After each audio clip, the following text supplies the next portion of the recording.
20 थर व्यवसाय विफल होगा पर पकेट्रे थिला मात्र 10,000 टंका। एबे 500 कोटी कंपानीर मालिक विकास।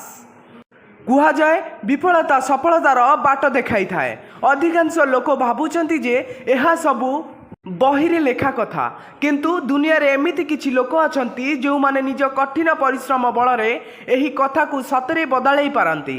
व्यवसाय परीक्षा ठारू आरंभ करी जीवन प्रत्येक लड़ाई रे बारंबार विफल होगा पर हार मानती नहीं, बरं बारंबार चेष्टा फल रे सफलता पाई थांती। सेही लोक मानक मध्यरु जणे हेउचंती विकास डी नाहार।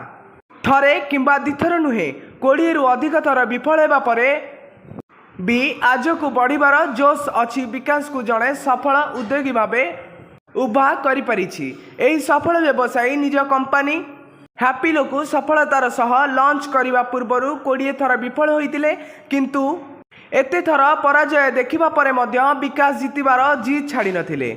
फलरे एबे तांको पाखरे 500 कोटी टंकार एक बड़ कंपनी रहिछि। विकास डी नाहरंक कंपनी हैप्पिलो ड्राई फ्रूट्स प्रोडक्टर एक अग्रणी ब्रांड, किंतु एबे भी यही कंपनी 500 कोटीर व्यवसाय करुछि। हैप्पिलो अमेजन फ्लिपकार्ट समेत अन्य ई कॉमर्स साइट रे एहार उत्पाद बिक्री करि थाए। एथिरे 40 प्रकार ड्राई फ्रूट, 60 प्रकार मसला और 100 प्रकार चॉकलेट रहिछि। ब्यूरो रिपोर्ट जागरण 24 न्यूज।